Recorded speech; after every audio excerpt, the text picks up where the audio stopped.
Hey guys, and welcome back to another episode of Reactioncast. And this time we're going to be talking about the movie My Hero Academia Heroes Rising. This movie in particular is the second My Hero Academia movie. Now, I'm going to start off by saying I really enjoyed it. I was lucky enough to catch it in the cinema. I was not able to. I missed seeing the first one, and I gotta look for it. And if the visuals and were the same in this film as the first one, I'm so sad that I didn't catch the first one because this movie was great.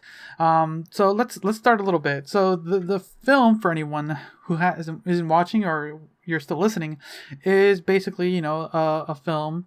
From what I can tell, it's non-canonical to the My Hero Academia series, anime series. It's just its own standalone film, but it kind of follows some of the things.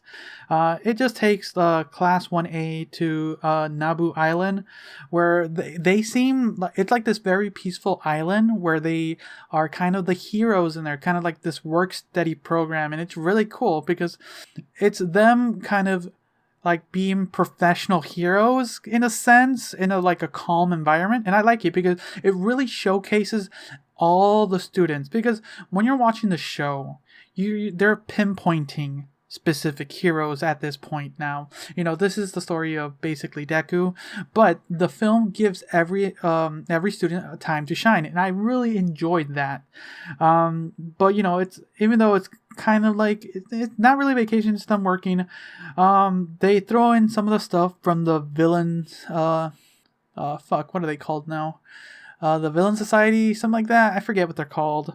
But they throw in some really, really amazing villains. Like that's what this is what makes the film or a show too.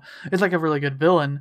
It What's great, if you saw the trailer, you really didn't see much. It just kind of showcases a little bit of the kids kind of on the island and stuff, and them working, and kind of a little bit the villain.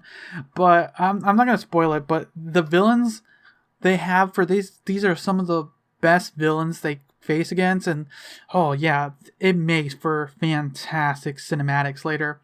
The story is a little bit I'll be honest, but it's sweet.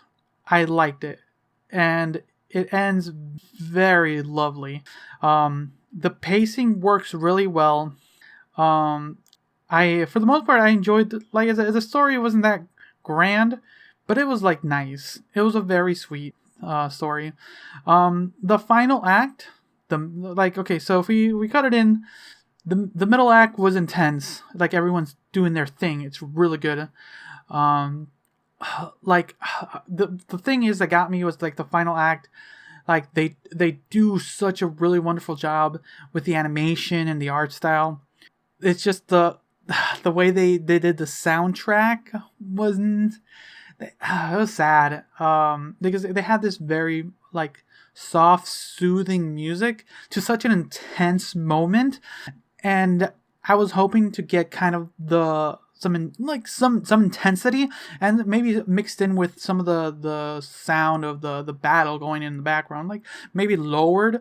But no, it was just this very like sweet sounding for the battle, and I felt that kind of left it a little sour for me, because it was such a good villain that they were fighting, and like everyone was struggling, and I really like that it showcased that these are just students still learning. Like, the show has showcased that a little here and there, but this is a moment where you're gonna die, So yeah, fantastic, like a good movie. I'm not really gonna go into spoilers. Really, I'm not even gonna. I'm just gonna say it was a really fun film. I'm gonna give it a solid 8. An 8, because no, I'm gonna give it a 7. It's a 7. I'm dropping it down just because I just didn't feel it, because there were so many good moments that yes, that's what I want, that's what I love. But it just fell down during the third act. For what happened, it could have been so much better, in my opinion. But that's how it goes. So, yeah, it's gonna be a 7 for me for My Hero Academia: Heroes Rising. Let me know what you guys thought about the movie, because now you can leave me a message. There should be a link in down below, and just look for message me, and I'll be able to listen to your messages, and maybe you'll appear on an episode of the Convoluted Podcast where I listen to all those and react to them. Funny that I react to that on that show and not this one. Anyways, thanks again for listening. Until next time, see ya.